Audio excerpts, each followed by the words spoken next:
most people would rather diagnose themselves on the internet than visit a doctor. Is that true or false? I think that is definitely true, yeah. Do people come into the surgery now and go, oh, well, I know you're a doctor, but I'm pretty sure I've read about this, I know exactly what it is? They bring printouts. Great sheaves of printouts of proof that they've got rare Unga-Bunga disease and they know it all about. And is there Unga-Bunga going round? Yeah. The reason I would self-diagnose is because if you think you're ill, a doctor's surgery is going to make you iller, whereas you're not going to catch anything surfing around on the internet.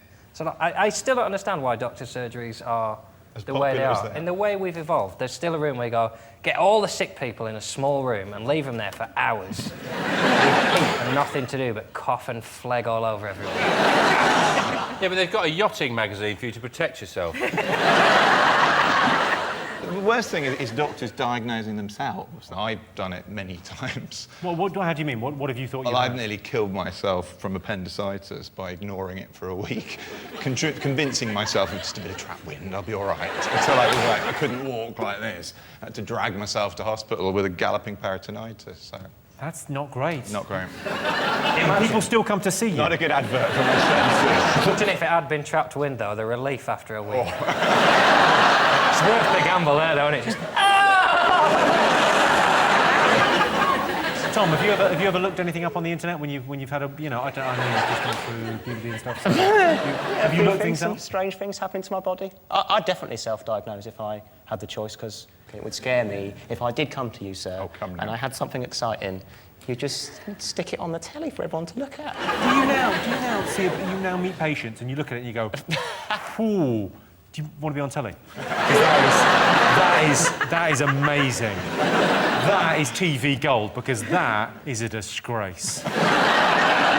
It's like a badger that's been hit with a shotgun, my God. Can I just say that when I was doing my show, Friday Night Dinner, the show before that was Embarrassing Bodies, right? So it was my first time on telly, and I was really excited, and I get all my friends to gather around and watch it, and if they tuned in 10 minutes early, they were looking at someone's septic bell end. It's like, my grandma ringing up, going, Tom, is that you? No, Grandma, it's not. Give me 10 minutes. I know you said you'd be on telly. What is the matter with you? And I've kind of been blessed as well with the guests today, because Lorraine Kelly as well. Don't know whether you know this at all, but we kind of lived in the same village for like 16 years. Do you know my parents? You know Chrissy and Jim Rosenthal? Do you know them at all? Yeah, they're my mum and dad. Are you the wee boy? Oh, that's just sweet. So, like... Oh, we had cheese and wine party. But when I look at you now, you do look like your daddy. Exactly. Oh, I've got a story as well. My mum told me this.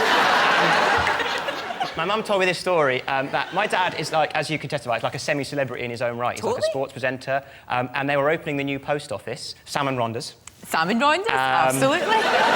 You know Sam and Rhonda from the post office. Anyone know the left? So it's been happening on the internet? No, Jim Rosenthal was booked in to open the post office, basically, until Lorraine Kelly became available. So my dad got shafted, sat in the living room going, what has Lorraine Kelly got that I do not? I imagine he'll recover now, watching his own son on TV going, my dad's a semi-celebrity and he's... That's lovely. Oh, that's really... Isn't he gorgeous? He's really sweet. Yes, you are. Who's a pretty boy? Yes, you are. OK, so most people would rather diagnose themselves on the internet than visit a doctor. I like to ask a few people. If you get, like, best of 5, if 3 people think you should go to the doctors out of 5, then you go to the doctors and you just lob it out, get a few people to have a look. Lob it out? Yeah. And then, Yeah, show a few people first. Because you must get annoyed with people going to the doctors that have got nothing as well. You must get annoyed by people turning up and going, have a look at this. Do you think people turn up and just show up? Have you got the feeling that anyone's just shown up and gone, have a look at this? Yeah. That is a corker, isn't it? You don't see many like that, do you? That is perfect. Do you want to take a picture? It's happened to a colleague of mine. She had to do an examination on a chap when she was a student and thought you had to examine the willy when it was hard, not floppy. So it was sort of best said to this man. I don't know who told her this. I think someone had wound her Whoever up did as a should get a gag. special prize. I just have to examine you here. Not really. But basically did just that. What? Had to give it. I just have to wake him up. And it was an elderly gentleman who was examining. Who couldn't believe his luck. except that it took an awful long time to get there. I think another one of us students possibly had told her that this was the way you examine it. And did she,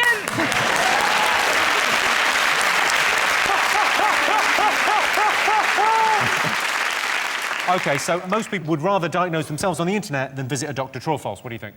True, definitely true. If the man says true, we go true. Yeah, OK, what do you think?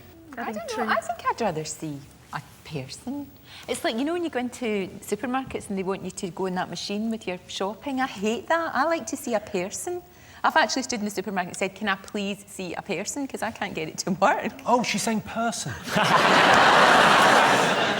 Right, we'll go false then. I don't know. Go false, OK. So I can tell you the answer is false. Well yeah. done, Lorraine. 66% of people would rather visit a doctor. If I get diagnosed on the internet, I always make sure I get a second opinion from CFAX. And the winner is the name of our final round. Here is your question. Best way to patronise someone? Is it to ask them if they know what patronise means? I always find the words, hey guys, do the trick. Especially on a note. You're leaving a note out, just want to, hey guys. Think it's best we wash our own mugs after... That is a note that you've written. Exactly, yeah. It's a note I've written several times because people never learn. Tried physical violence and they move out. So you see anyone moving around with 4 little dots on their head, they've had what I call the fork lesson. Best way to patronise someone, what do you think? Because people often think doctors are a little bit patronising. Yeah. Very good, very good. He nailed that!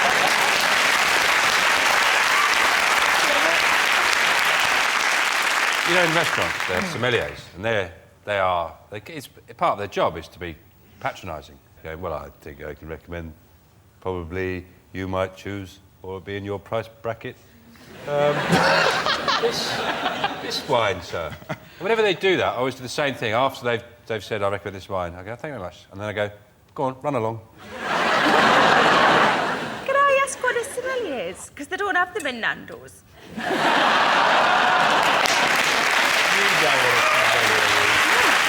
Somalian. I thought you said Somalian at first.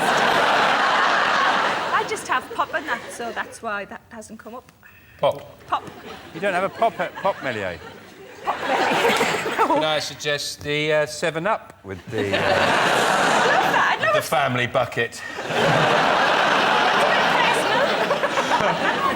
OK, so best way to patronise someone. I'll give you a clue. It suggests they're stupid. Talk slowly to them. Talk slowly is second. It implies you know more than they do. I know more than you.